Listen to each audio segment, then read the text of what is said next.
করতেছিল। তো আমি মনে করলাম যে এখানে এসে একটু দেখা দরকার কি রান্না হইতেছে। পরে এখানে এসে দেখতে পাই যে এই অবস্থা, মাংসের এই অবস্থা। তো তাদের কাছে যখন জিজ্ঞেস করলাম তারা বলছে যে প্রথমে বলছে তারা মানে এটা ফ্রিজে রাখছিল এই জন্য এরকম, এটা পচা না, বিভিন্ন কিছু।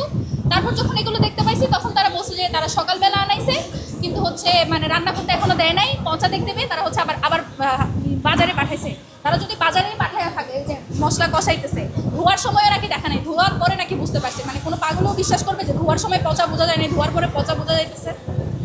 এই আর কি অবস্থা। তো এই সব খাবার ঢাকা বিশ্ববিদ্যালয়ের প্রশাসন আমাদেরকে খাওয়ায় হয়, যে এই যে কলা ভবন ক্যাফেটেরিয়া যেটা ডাকসুর নিচে, এটার জন্য ভর্তুকি দেওয়া হয়।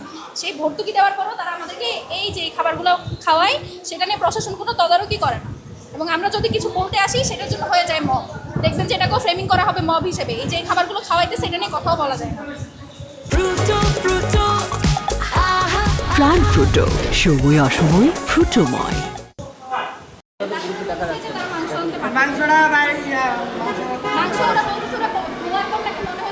এইটা আগে এই জায়গাটা নিয়ে যাবেন। এইটা হলো আপনি বলেন এইটা রান্না করবেন কিনা আপনি? হ্যাঁ, আমি এটা রান্না। ওইটা রান্না করবেন কিনা? ওইটা রান্নার কাজে লাগাবেন আপনি, রাইট? তাহলে আপনি বললেন কি এইটা রান্নার কাজে লাগাবেন না? এটা তো এই জায়গায় রাখা ছিল। ফালায়া দিছি রে ভাই। ফালায়া দিছেন, এই জায়গা ছিল কেন? এটা যে আনছে মাংসটা তারে দেখাইতে বলে রাখবা। যে আনছে তার এই জায়গায় রেখে আপনি দেখাবেন কেন? তারে তো খবর দেওয়া হয়েছে। কাকে খবর দিয়েছেন? আনছে কে মাংসটা? যে আনছে কে? তারে আমি খবর দিয়েছি। তো কে এনেছে? কে যারা দায়িত্ব দেওয়া হয়েছে মাংস আনতে, তারে আমি আলাইতাছি খবর। ওই তো কে এসে কে আপনি জানেনও না কে আনছে, আপনি নামই তো বলতে পারছেন না। মাংসটা আনাইছি যে আমরা বাজার করে রিয়াজ আমি বাজারে বাড়াইছি নতুন মাংস আনার লাগে। নতুন মাংস আনা, নতুন মাংস আনা, এটা দেখেন না না, এটা ছোট ছোট এবং যা হয়েছে দেখেন একেবারে ধরে ধরে। এই যে এখানে কালো কালো পচা মাংস পচে গেছে, এই মাংস দ্বারাই যে দেখেন মাংসের অবস্থা। আমি বাতিল করে দিচ্ছি। এই যে দেখেন মাংসের সাইজ। বাতিল হয়, আপনি এটা মশলা কষাইছেন কেন এটা বলেন না আমাকে। এই আচ্ছা এইগুলো সাইজ করেছেন আপনারা? এইগুলো সাইজ করেছেন মাংসের? এটা হলো সাইজ। এটা ভালো না খারাপ?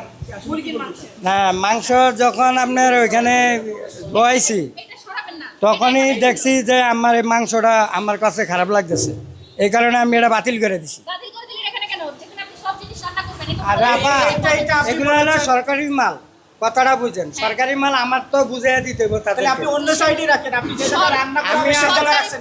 সরকারি মাল হইলে সরকারি মাল, এটা সরকারের ক্ষতি হইল না যে আপনি দুইবার কিনতেছেন? একটা পচা মাংস আপনি না দেখে কিনে আনছেন? না, এটা তো আর আমি কিনি নাই। আমারে যে কিনছে তাকে আপনি আমি বলছেন হলাম কিনা? বাবুসি, কথাটা বুঝেন। আচ্ছা, আমাকে একটা কথা আমার বলেন। এনে দিলে আমার তো পরীক্ষা করে তারপর ভাগ করতে হবে। আপনি আমাকে বলেন। আমরা তো ছাত্রদেরকে ভালো খাওয়াইতে হবে। ওকে, ঠিক আছে। আমরা তো দেখতে পাইছি কেমন ভালো খাওয়াইতেছেন, আমরা তো দেখতে পাইতেছি কেমন ভালো খাওয়াইতেছেন। আমার কথা হচ্ছে যে আপনি সকালে আনছেন, এটা যদি সকালবেলা থেকে যদি আমরা পচা হয়, সকালে তো আর আসি না, আমাদের আপনাকে ডিউটি বলছে। 2টার থেকে। আপনার ডিউটি 2টা থেকে, এখানে যারা ছিল এখন আপনার ডিউটি 2টা থেকে, তাহলে এই জায়গা যে ছিল আপনি তো ই করতে আসছেন, সে তো বলছে এটা সকালে আনা হয়েছে। এটা সকালে যদি আনা- আমরা তার কথার খাতিরে ধরেও নি সকালে আনা হয়েছে, তাহলে তো আপনি সেই সকালেরটা এখন দিতে পারেন না। আর ফ্রিজের যে অবস্থা দেখলাম, ফ্রিজ তো নষ্ট, সেই জায়গায় এনে সকালে এনে পচায় তারপর আপনি শিক্ষার্থীদের খাওয়াচ্ছেন।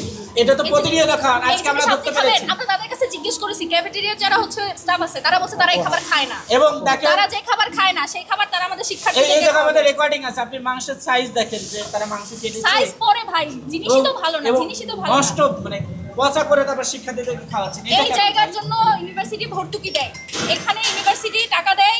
এরপর এখানে হচ্ছে এটা পরিচালনায় যিনি আছেন তাকেও কল দিয়েছি। এরপর এখন পর্যন্ত বিশ্ববিদ্যালয়ের প্রক্টরিয়াল টিমকে আমরা জানিয়েছি, এখনো পর্যন্ত কেউ আসে নাই। আসুক, এই মাংসটা তারা রান্না করতেছে, এটা আজকে যদি আমরা না দিতাম, এটা সাইলেন্ট করেন না ফোনটা। আচ্ছা, অভিযোগ আছে এই মাংস রান্না করার জন্য মশলা প্রস্তুত করছেন, আসলে না, মশলা আমরা প্রস্তুত করছি যে মাংস আসলে বাজার থেকে পরে পাকাম। আমি তো রাখছি। মশলা গরম করতেছেন, বাজার থেকে মাংস আসার পরে রান্না করবেন? হ্যাঁ বাজার আদৌ সম্ভব? হ্যাঁ, মাংস আনা বাজারে উনি আনতে গেছে। মশলা কেন কষাইলেন বলেন? মাংস তো আপনার বাজারে আছে, দোকান থেকে আনতেছে, আপনি সেটা আনবেন, কাটবেন, সবকিছু রিপেয়ার করবেন, এরপরে আপনি মশলা